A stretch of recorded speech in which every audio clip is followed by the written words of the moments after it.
I have waited an entire year to do this.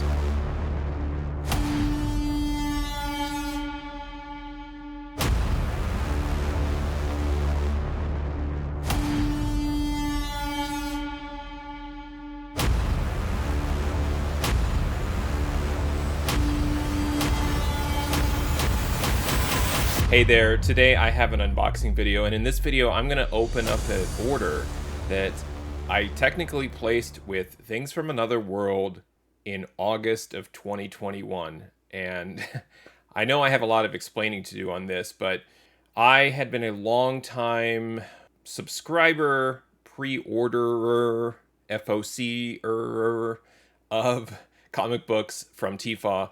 And what ended up happening was just over the last few years, the way that I collected comic books really shifted, it evolved. And what I started to notice is that there were certain types of orders of comic books that I would place that I would open almost right away. And I would save a lot of the unboxings here for videos on this channel.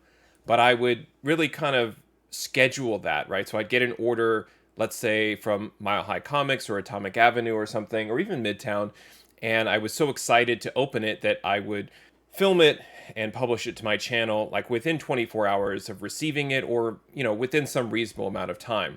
Then there were other orders that just ended up sitting around that I just lost interest in. Those types of orders were typically my pre-order or subscription orders from Things from Another World, and it really didn't have anything to do with Tifa itself or the process. It was really just where my interests were shifting within comic books and comic book collecting. And I think that's okay. I think it's all right to evolve as a collector or to change your mind as far as what you want to focus on. There's so many great things. It's one of the things I love about the hobby itself is that there's really I don't want to say an infinite number of possibilities, but certainly there's a great number of ways that you can approach the hobby. And I can use myself as an example. Back in, I would say, 2020 to probably early 2022, I was a diehard regular pre-orderer and subscriber to comics. I'd like to subscribe to series. I'd like to fill in runs. I like to find reboots and start with issue 1 and then get them all in sequential order. And then I just stopped. I stopped with pre-ordering. I was really big on pre-ordering. I was about focusing on certain books. I was gambling on certain books to really pop. And then what I realized is I was losing more, or really just not selecting the correct books. I was doing a lot of buying of retailer incentives and so forth. In the middle of all of that, too, I was focused on store exclusives. And what I would do is I would find stores that would have maybe buy one, get one free type of offers.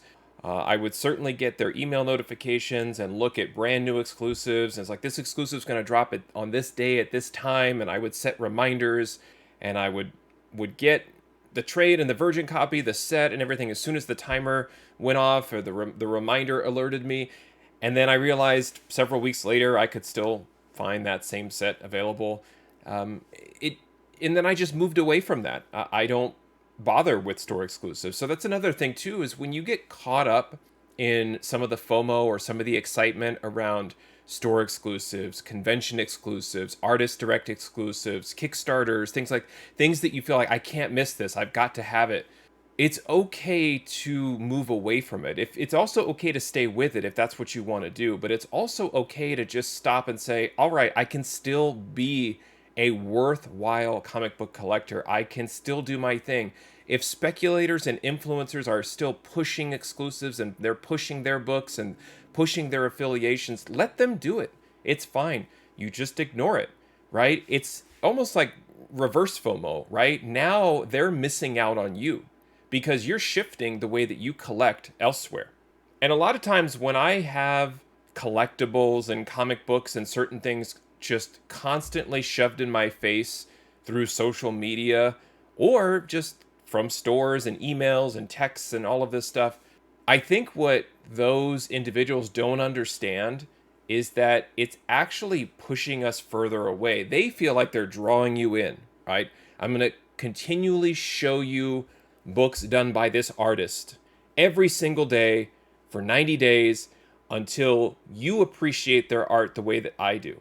And it's a constant recycling of the same artists and the same books. They think that they're trying to brainwash you into believing that these are the books to have. You have to have their books. The speculators want you to have their books. The artists want you to have their books, and so forth. Even the publishers, too. And what happens to somebody like me is it pushes me more and more away. So I want to get to this unboxing for a number of reasons. One, so I can stop ranting, but also I'm really, really curious to know if this shift away from pre-ordering and subscribing is the right thing to do from a numbers perspective, because from an emotional perspective, I know it's not for me right now. Right now, I am super big into late bronze, copper age type back issues. Really, that's what I'm looking for right now. I love getting those books. I love looking for candidates for pressing. And that's what I'm looking to buy today. I'm also kind of shifting away from the 9.8 and really seeing a lot of good deals and a lot of value in 9.6s. So I'm kind of all over the place, but what I want to do is really look and see, first of all, what was my mindset at the time? Like, what was I subscribing to a year ago? What were some of the other books that I pre-ordered? This is a really, really hefty order. I don't even think I can get the whole box that the comics came in on camera. I'll do my best. And I know there's packing peanuts in there too, Tifa. Let's get to the unboxing. I'll talk about things as I open these comics and show you what I got. And then at the end of the video, I'll show you how much I paid for these books, the additional fees, the bag and board service, and all of that, and how it factors into the cost of each book. And then after a year, I think we should be able to tell, like, did these books have any significant movement from a raw book fair market value perspective? And I would imagine that most of these books have also been sent out to CGC, so we can also play around with those grades. So let me get to the unboxing and let's take a look at the comics I got. Okay, so here is that order from Tifa, and I apologize, I can't get the entire box.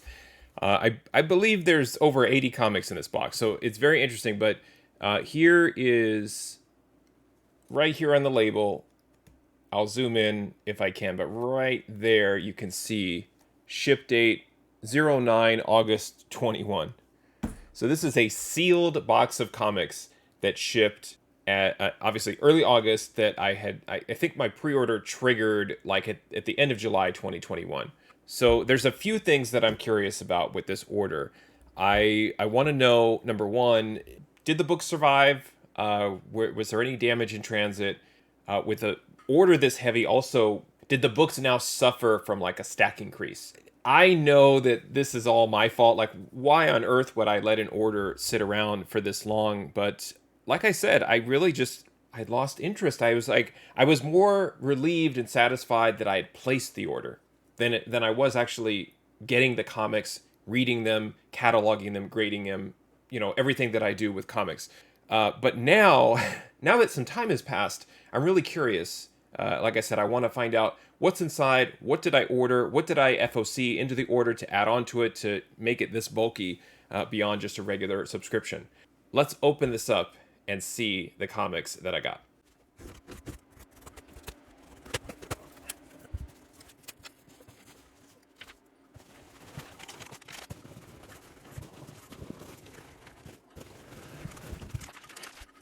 Okay, we got through it. Packing peanuts are everywhere. That's the way that things from another world gets it done.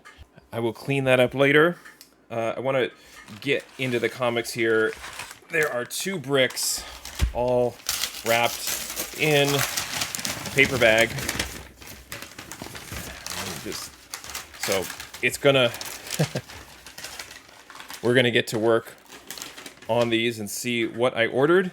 Now, because this order in particular is one of the largest pre-orders that I've ever made with Tifa, so I'm gonna spare you, and I'm just gonna call out the books and show them, but just let's get through it. I think what's gonna be more interesting is when you see them all and look at the data, and we can kind of pick out different books and talk about them then. Certainly if I recognize any incentives, I will also call them out as best I can, but let's just go through the books and see what a year-old comic book pre-order looks like. Proctor Valley Road, number 5. Red Room, number 2. Robin, number 4. Savage Avengers, 22. Shang-Chi, number 3. Something is Killing the Children, number 18. And I believe that this is, yeah, sometimes TFA, I hate their stickers. I have to replace them all with just tape. But sometimes they'll put 2 on the back to indicate that a book is an incentive or needs some additional or special care. So this is the Craig variant, and it is a 25 copy. Star Wars, number 15. High Republic, number 7. I ordered a couple of copies of these. Actually, I ordered 3. Love this Keeve Trennis action figure variant for High Republic number 7. And I believe this is the Height 25 copy variant for High Republic 7. High Republic Adventures number 6. And then this is interesting. This is War of the Bounty Hunters Jabba the Hutt number 1. This is the first appearance of Deva Lompop. She's a bounty hunter. And I had pre-ordered these. This is cover A and cover B. That's her on the cover. I had the incentive come in with a different order and already got that back in a CGC 9.8, so that's how long it's been. Superman, Son of Kal-El, number 1. This is the Bartel variant. Star Wars, number 15. Star Wars Adventures, number 7. And I think I added this to my order because they're either this character's first appearance, first cover. Got 3 copies of that one. Star Wars Adventures, Weapon of a Jedi, number 2. Again, I really don't remember what the speculation was at this time, but there was some character appearances in these IDW books. And as a Star Wars nerd, it was just kind of grabbing those. Star Wars Darth Vader, number 14. Got two copies of these. Walking Dead Deluxe, number 19. White, number 1. This is the second print. Wolverine, number 14. Got 2 copies of this one. Peach Momoko cover. And this is the Ryan Stegman 1 in 25 variant. So again, a lot of retailer incentives just kind of littered throughout this type of order. Wonder Woman Black and Gold issue 2. This is the Terry Dodson cover. X-Men Legends number 5. I'm a big sucker for puzzle piece covers, so I love this one by Todd Knock. And You Promised Me Darkness number 4. Superman, Son of Kal-El, number 1. Really great homage cover. Now, what I will say is this is where you're starting to see the stacking crease problem. This one is probably the worst one I've seen yet. I wasn't really paying attention close enough, but this one's really obvious there, right there. Sorry about the glare, but to get it's really, really creased. So just the weight of these books sitting on top of each other for a year. I mean, talk about a cold press. There you go. Superman, Son of Kal-El, number 1. This is the Stephen Byrne variant cover. Teenage Mutant Ninja Turtles by IDW. This is the 2021 annual. And then this is the Turtles 2021 annual by Eastman. And so this is one of those examples of why I moved away, because I was subscribing to the IDW Ninja Turtles series. And what TFAW was doing is anything related to that subscription, including annuals, including variants of that annual, you were just automatically getting. You had to go in diligently every week when they would give you an alert as far as like a subscription that's kicking in. And if you didn't, you ended up getting a whole mess of books that maybe you didn't really want. So you had to keep up with that. Here's same thing. Like here's Thor Annual, the Infinite Destinies. This is cover A, and then the Travis Charest 1 in 25 variant cover. Almost through the first half. Crazy. Nightwing number 82, and then Nightwing 82, the cardstock variant, and Nightwing 81, the second print. Okay, let's get the next brick going.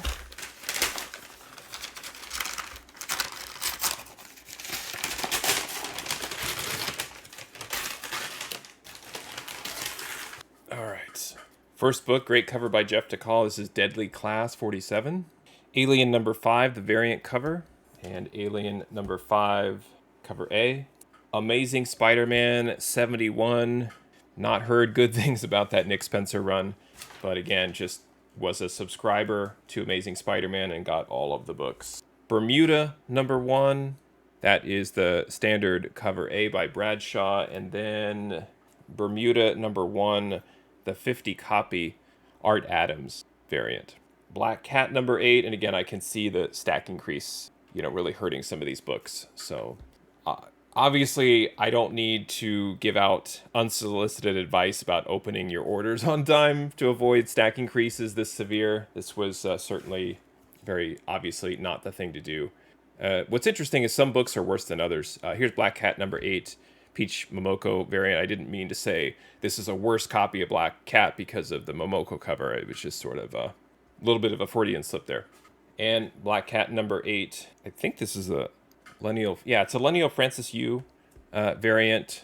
It's the 80th anniversary. They'll do this. I was a subscriber to Black Cat, so I just got the books. I really am not into these. Let's dress up every character like one other character, like they did with Miles and they did with Black Cat, or like the Venomized stuff. I don't really get into that, but so these are the types of books that I was getting as a subscriber that led to me not really being motivated to open these types of orders because I was just getting too many. Black Knight Curse of the Ebony Blade, number 5. Black Widow, number 9. I honestly can't believe that Adam Hughes was on all of these covers. Just tremendous. A great action look to that cover on Black Widow, number 9. And then, like I was saying, the books that I don't usually get. This is a Mark Brooks Captain Americanized version of Black Widow. Great dynamic art. There's nothing wrong with it. I just don't need an extra copy, but was ordering them anyway. Here's Berserker number 4. This is the Christian Ward foil variant. You'll notice too, like I'm ordering just one copy of each of these. I did get a few in the other brick, but in this brick, it's a lot of single issues. Captain Marvel, number 30, the Peach Momoko variant. Catwoman 33, Frizen variant. Dark Blood from Boom Studios. This was the first issue was a series that I jumped on and got some incentives, I think. Yeah, this is the 10 copy, black and white, and this one is the Dan Mora 25 copy. So what I was finding is like issues like this, the 10 copy and the 25 copy, they were back on TFAW later and they were like 50% off. So this is like, why was I pre-ordering these? But I did anyway. Here's Captain Marvel, number 30, a little out of order there. This is the Dodson 1 in 25 variant. Love Terry and Rachel Dodson. So I don't know if I saw this cover or whatever, but I saw Dodson 25 copy at TFAW and ended up adding it before FOC. Department of Truth. This is just the standard. I think it's the 6th print. I laugh because I ended up going back and finding a lot of these and buying them as one-offs, and here was one in my pre-order. So I was just kind of losing track of things there. Here's issue number 11, Department of Truth. Books are sliding around. Stack's getting kind of high here. And then again, as a subscriber to Department of Truth, I was getting all of the books. So there's the variant cover. I think that's cover B, and then there's cover C. Okay, so this is what I was talking about, where they would put the 2 stickers on the back, and that was an easy way for me to see what I was getting. And this is Eve number 2, 10 copy. I love this cover. I'm really hoping this is a 9/8, but I can see the stack increase. So I'm hard to tell with the white cover here, but right in here is a pretty significant stack increase. So of course, like these are great books that I pre-ordered, that I wanted for whatever reason, and then I let them sit around and just get mashed on top of one another. So now I kind of have to undo that with probably a quick press, follow up with a significant cold press to really kind of undo that. But at least what I can do now is I can go through this order and really point out, okay, these are the books that matter, that are worth the time to go through to press out. This is, how do you pronounce that? It's Fage? I'm thinking of the yogurt, Fage. The David Nakayama cover on that, and the Extreme Carnage, Phage number 1. Gamma Flight number 2. I think I was getting that. Lineal Francis Yu on cover. Guardians of the Galaxy number 16. That's just a tremendous Brett Booth cover. Look at that, Dormammu on there. Brett Booth really like just killing it. Look at I mean, these covers you don't see anymore. Look at the detail of the action sequence. Doctor Doom's on there. This is just fantastic. Kind of a nice surprise. Just an open order cover. Harley Quinn number 5. Horrible, horrible stack increase there. Look at that. So I mean, just not much you can do when you leave these books sitting around. So that's what happens. Just absolutely mashed. And I'm pointing that out not because it's anything that Tifa did. This was all completely 100% my fault. Infinite Frontier number 3. All right, I believe this is Mother of Madness. This is the 1 in 10 comic book panel cover. And I'm just kind of like shaking my head on this one. Here's Mother of Madness number 1. This is written by Amelia Clark. And this not only, this has, the stack increase on this one unfortunately created a weird, again, I'm kicking myself. I mean, this is very interesting to me too, so it's almost worth the little experiment just to kind of see what happens if books sit around on top of each other. Not like I couldn't really predict that anyway, but it is still interesting. Unfortunately, some of these books did get ruined, I think. Made in Korea number 3 from Image Comics. And then this was a title that I really got into, The Many Deaths of Layla Starr. This is a foil cover, number 4. Mighty Valkyries, number 4. Miles Morales Spider-Man, number 28. Miles Morales 28. Now, this was before the whole what if Miles was Cap or what if Miles was Wolverine and that whole thing. So this was like technically like the first cover appearance of Miles as Cap, which I really care about, but it is what it is. Mr. Miracle and the Source of Freedom, number 3. All right, so this Moon Knight number 1, it was a series I was interested in, I guess, over a year ago. And remember, I'm pre-ordering these months before they ship too. So I was picking these out probably around April or May 2021. There's Moon Knight number 1, the Steve McNiven, I believe that's just cover A. And then the variant cover, Last Book You'll Ever Read, number 1. Last Book You'll Ever Read, number 1, the variant. And then there's like a polybagged version of it as well. Mother of Madness, number 1, the Bartel variant. Moon Knight, number 1, I think that's the HOTS variant. That is a 1 in 25. Symbiote Spider-Man Crossroads, number 1. I think that also is a 1 in 25. Cool cover. And then Moon Knight, number 1. There's a Pheno variant. And that's with the trade. I have the Virgin in a 9.8 that I pre-ordered, and I thought this is just an outstanding cover. Okay, I need a break. That was quite a workout. A lot of people like to go to the gym or even do CrossFit, but honestly, I would just do a pre-order from Things from Another World and lift all of those comics out and go through them.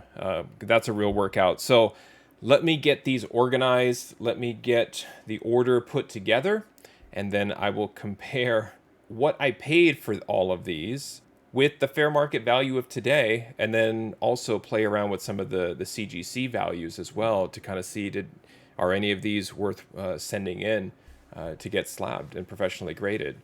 So let's check out those numbers. All right, here is that order from Things from Another World that was placed on my behalf on July 29th, 2021 that I just opened. And it was a $575.52 pre-order. Like I said, I think this was my largest pre-order subscription FOC order ever. Lots of retailer incentives in here, multiple copies of books, and I'll go over the numbers here in a moment in terms of fair market value. But you can see here too, this is the bag and board service, $18.14, shipping and handling, $18.66, and then $48.21 tax. So what I do is I take those 3 additional charges and I distribute them across all of the books. And if my math is correct, then this number here will match the summary, $575.52, but I like to incorporate the cost of the bag and board service, shipping and handling, and tax into each of the books and let them share that cost evenly. Now, just from a cover price fair market value comparison, when I'm looking at the total cost here in column Z against the total fair market value in column U and look at the raw value that I've added, I have actually a positive amount here, and it's actually a little bit more than this, and I'll explain here in a second. But overall, an almost $53 gain.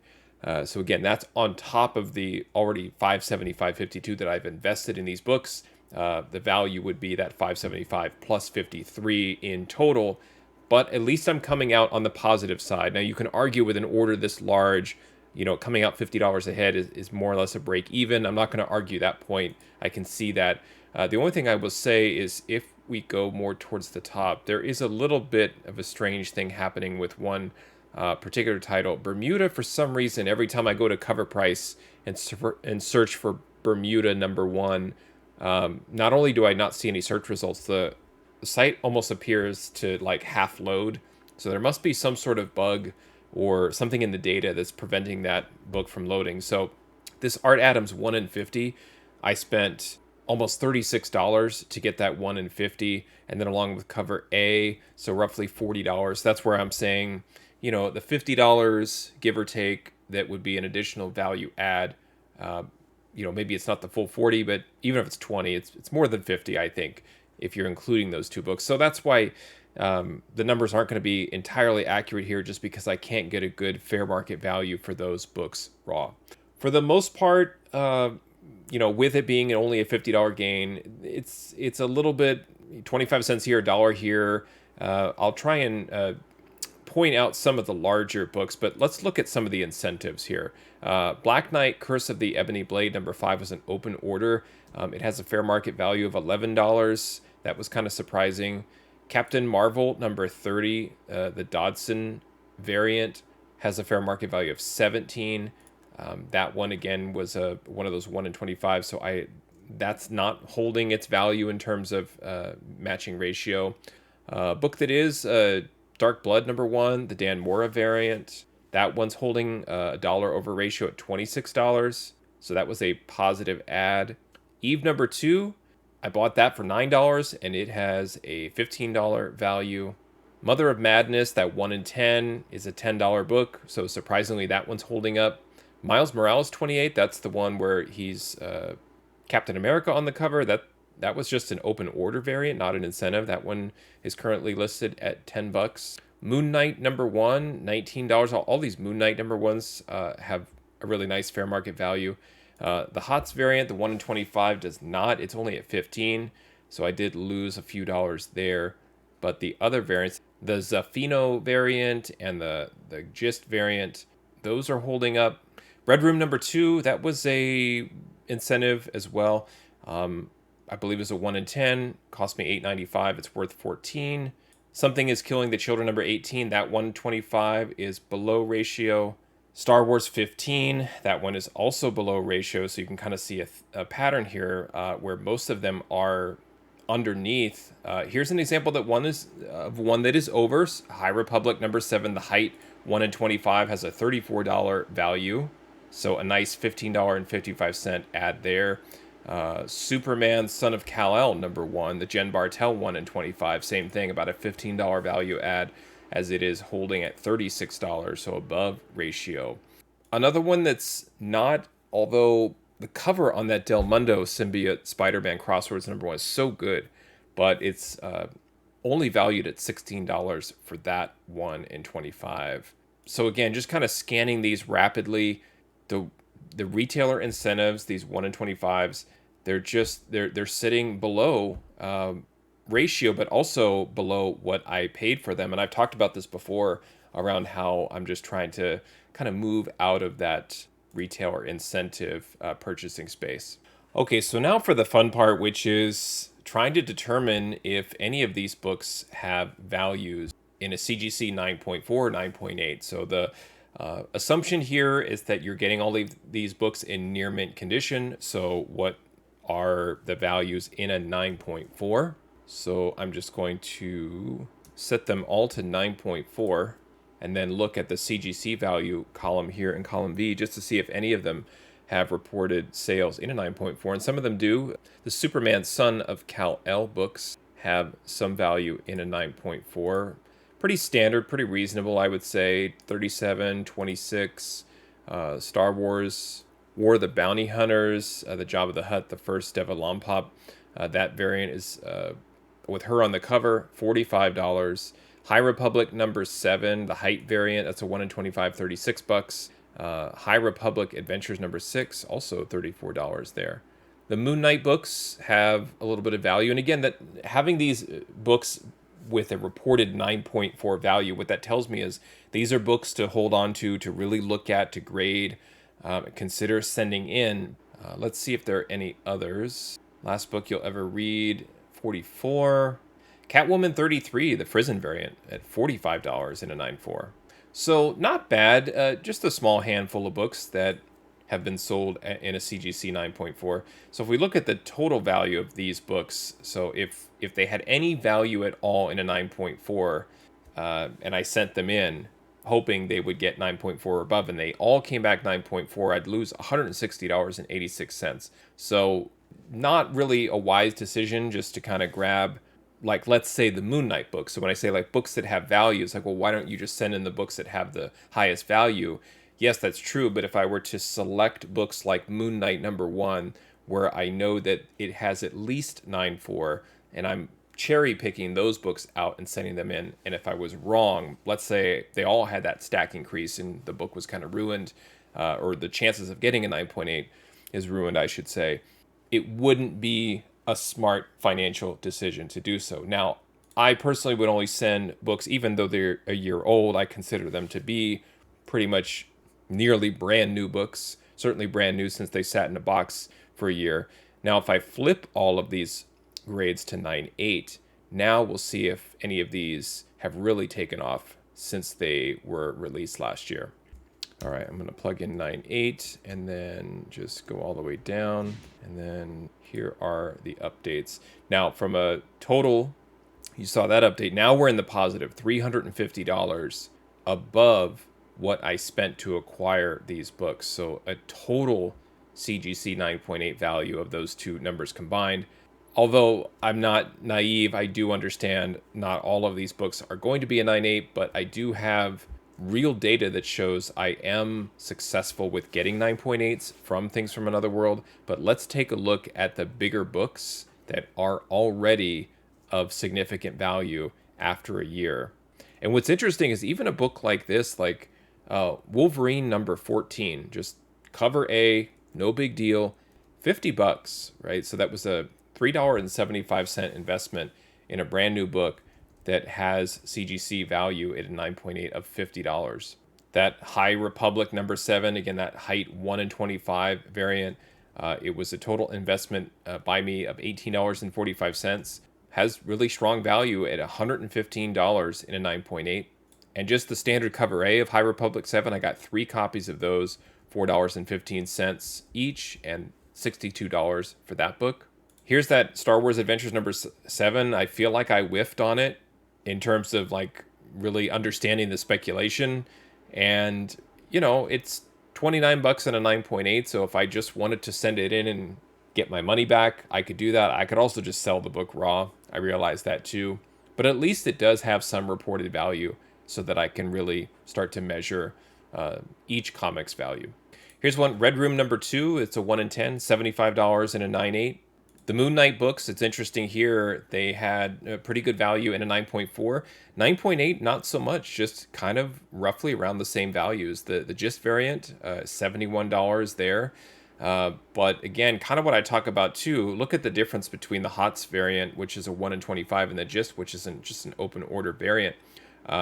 It was a $4.45 investment to acquire that, and it has a 9.8 value of 71. And the 1 in 25 that cost $18.45 has reported sales where it's showing the value is less than. And this is one of my things, is unless you have one of those major keys and you have the 1 in 25 of that major key, then you're talking about a book that really is off to the moon, like the Ultimate Fallout 4 1 in 25 Jurjevic variant, right? So those to me, that's on a short list of comics where just in this order alone, you're looking at all of these incentives that I purchased, and there's no comparison against a book like Ultimate Fallout 4.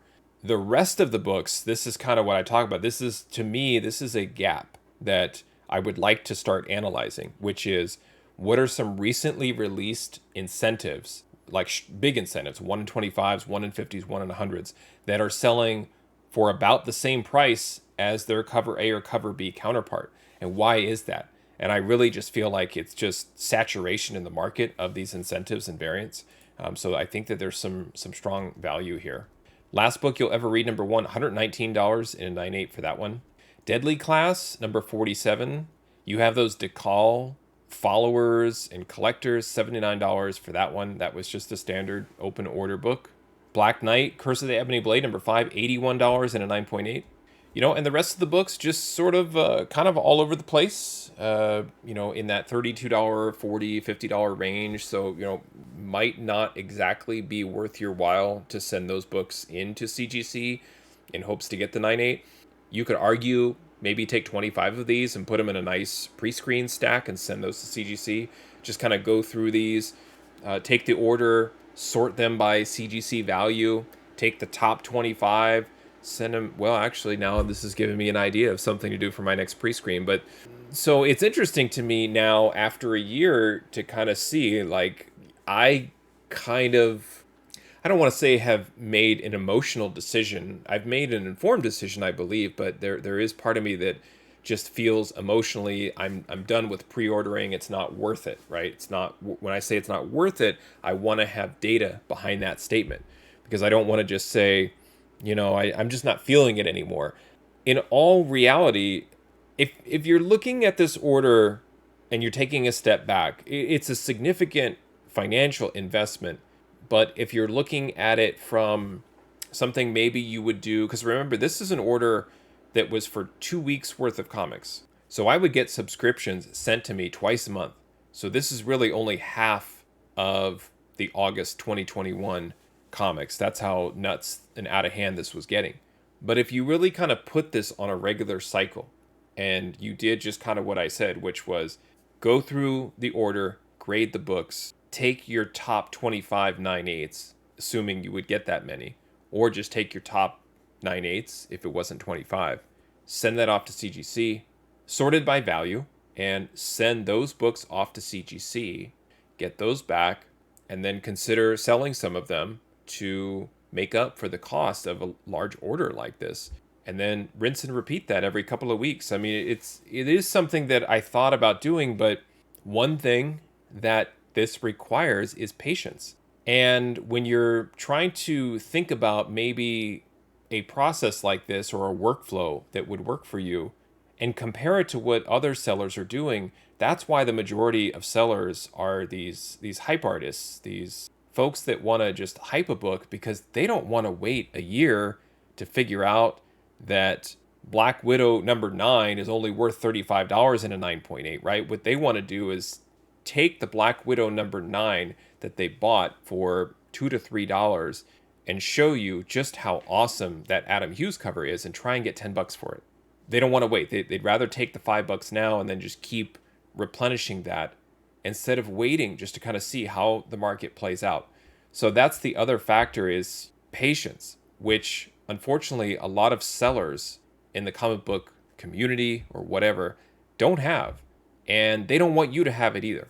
So it is something that I am still on the fence about, but according to this data, it's still telling me that when you are able to pre-order like this, there is still some value to be had. However, I think I would have done much, much better had I just gone through and eliminated all of the retailer incentives out of this order and just gone with a lot of the cover A's and variant, the open order variants. I think I would have been better off. But a pretty good experiment nonetheless. I had a lot of fun with it. Thank you for watching. Happy collecting, and see you next time.